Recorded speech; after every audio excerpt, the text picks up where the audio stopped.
Hello, নমস্কার সবাইকে। আজকে দেখাই আমি রবিবারের বাজারে আজকে কি রান্না করছি। এটা হচ্ছে বোয়াল মাছ। আপনারা কজন চেনেন আমি জানি না, কিন্তু বোয়াল মাছ খেতে খুব ভালো। এই দেখছেন মাছগুলো টুকরো করে এনেছে, তাই আমি বোঝাতে পারছি না মাছটা কেমন হয়, এটাই বুঝতে হবে। এই যে মাছটা এরকম হয়, ঠিক আছে। এবার দেখাই বোয়াল মাছ রান্না করতে কি লাগবে। এখানে 800 মতো মাছ আছে। 800 মতো মাছের মধ্যে এইখানে পেঁয়াজ বাটা আছে চারটে পেঁয়াজ বাটা, 2 চামচ আদা রসুনের পেস্ট, এই যে এই চামচের 2 চামচ আদা রসুনের পেস্ট, লঙ্কা গুঁড়ো 2 চামচ, যতটা পরিমাণ লাগবে আমি দেখিয়ে দেবো। এটা হচ্ছে জিরে গুঁড়ো, এটা গরম মশলা, এটা তেজপাতা, আর এইখানে আমি কয়েক টুকরো আলু ভেজে রেখেছি। দেখাই মাছটা কেমন করে রান্না করব।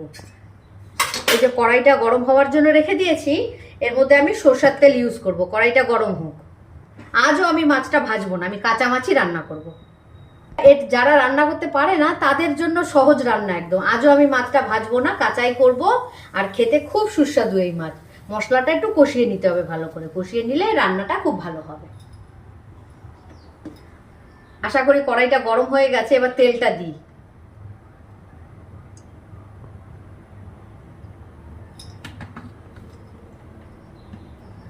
একটু তেল লাগবে, এই মাছে একটু বেশি তেল লাগে। একটু রিফাইন তেল অ্যাড করে দিলাম সরষের তেলের সাথে।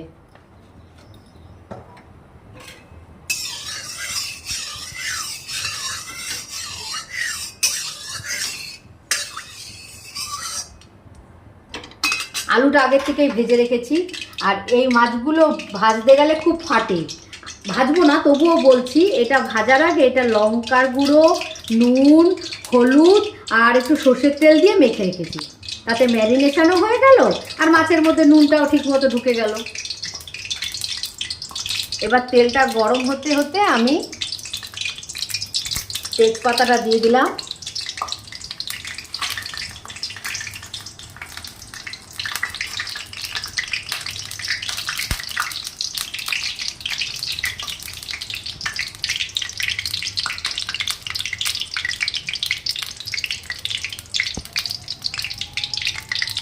হ্যাঁ, গরম হয়েছে, আর একটু গরম হোক, তারপরে দিচ্ছি পেঁয়াজ বাটাটা। পেঁয়াজ বাটাটা দিয়ে দিলাম। 4টে পেঁয়াজ বাটা আছে, 4টে পেঁয়াজ বাটাই দিয়ে দিলাম।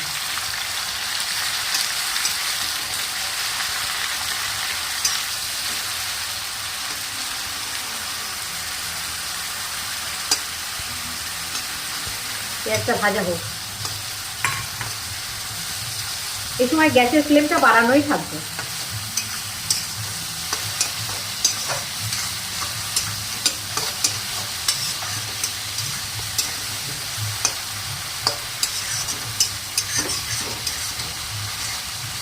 আমি টমেটোটা দেইনি, কারণ আমার কাছে টমেটো নেই। যার বাড়িতে টমেটো আছে সে টমেটো ইউজ করতেই পারেন, কালারটা খুব ভালো আসবে, টেস্টিও হবে।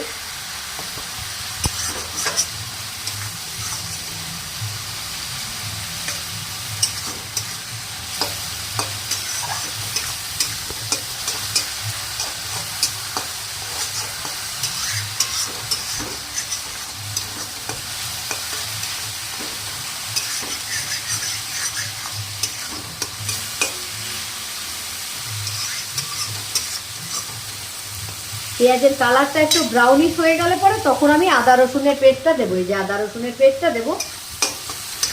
পেঁয়াজটা একটু ভাজা ভাজা হয়ে যাক।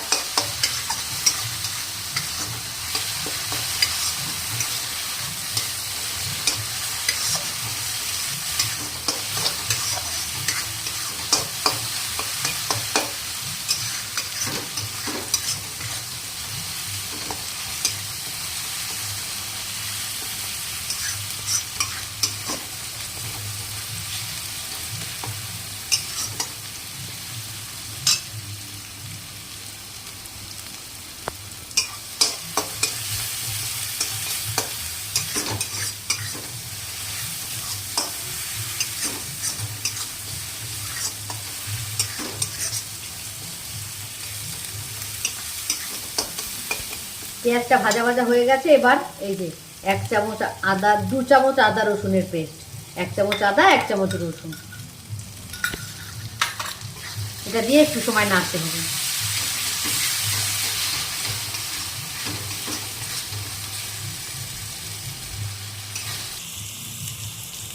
হ্যাঁ, ভাজা হয়ে গেছে, তেল ছাড়তে শুরু করেছে। এর মধ্যে আমি জিরে গুঁড়ো দিয়ে দিই। জিরে গুঁড়ো 2 চামচ দেবো। জিরে গুঁড়ো 2 চামচ, লঙ্কার গুঁড়ো 2 চামচ, বেশি দিলাম না, যে যার মতো করে খাবে, কার ঝাল কত বেশি লাগে, কে ঝাল কত বেশি খায়। সরি, আগের দিনও এরকম ভুলভাল করেছি, আজও তাই। এবার হলুদটা এখানে রাখা হয়নি, হলুদটা দিচ্ছি। ছোট চামচের 1 চামচ হলুদ।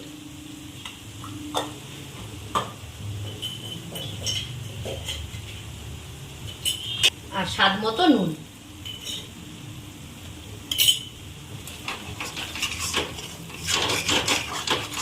কালার, সুন্দর কালার হয়েছে। তার সঙ্গে দেখুন তেল ছাড়তে শুরু করেছে মশলা থেকে। এই সময় এই আলুগুলো দিয়ে দিলাম। এই যে আলুগুলো দিয়ে দিলাম। আলুগুলো একটু কষানো হয়ে যাবে।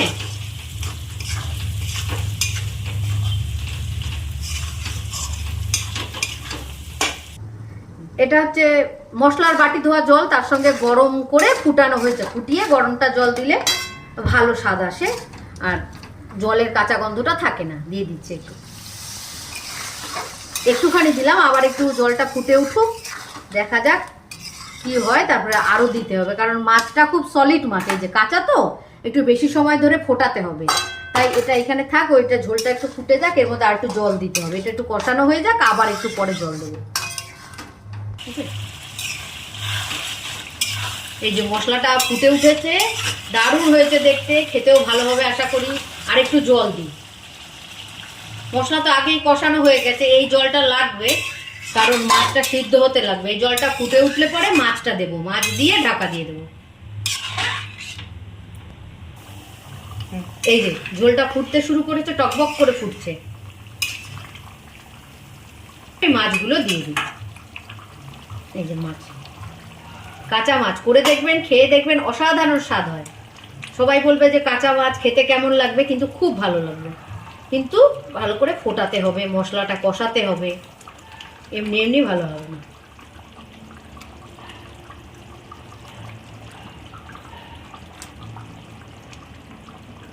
এইবার একটু নুনটা চেক করে নিই, তারপরে আমি ঢাকা দেবো।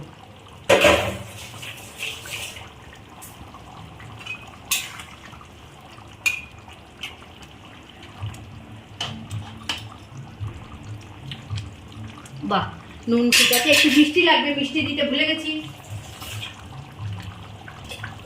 রান্নায় মিষ্টি দিলে পরে স্বাদটা দ্বিগুণ হয়ে যায়।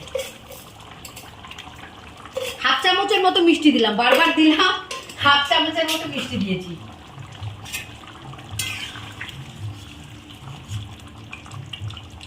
ব্যাস, এটা ফুটছে। এইবার এটা ফুটতে থাকুক, গ্যাসটা কমানোই থাকবে, হতে থাক। আমি ততক্ষণ আরেকটু ব্রেক নিয়ে আসি।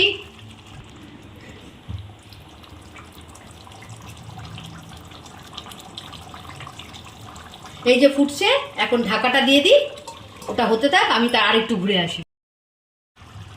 10 মিনিট পর এসে দেখি মাছটার কি অবস্থা। আলুগুলো সেদ্ধ হয়ে গেছে, আলু একদম দেখতে পাচ্ছেন, এই যে গলে গেছে। এইবার মাছটা একটু উল্টে দিলাম। এই মাছের কিন্তু ঝোল খায় না, মাখা মাখা হলে খুব ভালো লাগে। এই যে আরেকবার মাছগুলো উল্টে দিই।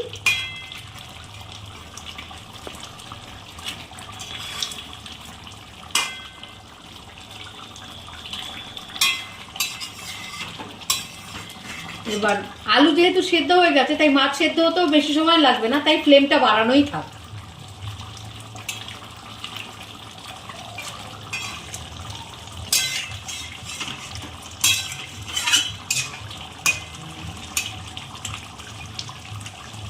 টকবক করে ফুটুক, তারপরে দেখে নামাচ্ছি। এখন আর ঢাকা দেওয়ার দরকার নেই, এখন এরমই থাক। রেডি? এই যে দেখতে পাচ্ছেন কি সুন্দর কালার এসছে।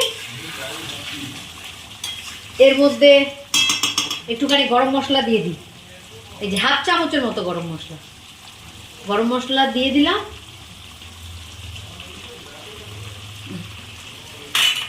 গরম মশলা দিয়ে একটু ঢাকা দিয়ে রাখবো, তারপরে নামিয়ে নেব।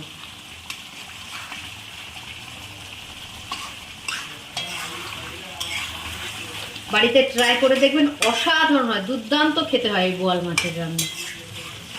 এইরকম করে রান্না করলে তো দারুণ হবে। আর ভিডিওটা দেখে বলবেন কেমন হয়েছে, ভালো হলেও কমেন্ট করবেন আর খারাপ হলেও কমেন্ট করবেন। আর একটু ঢাকা দিয়ে দিই, তারপরে নামিয়ে দিচ্ছি। একটু ঢাকা দেওয়া থাক। এবার ঢাকনাটা খুলে দেখি কেমন হলো। এই যে হয়ে গেছে মাছ, তেল ছাড়তে শুরু করেছে যখন।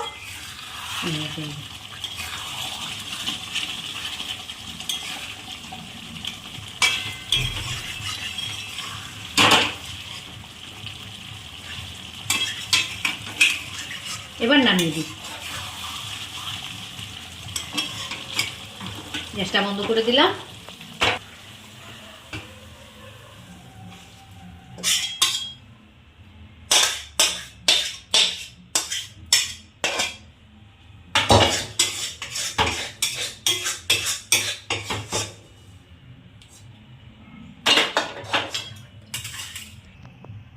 এই যে এবার যার ধনেপাতা আছে সে গার্নিশিং করতে পারেন, আমার কাছে ধনেপাতা নেই, তাই এই যে মাছ রান্না।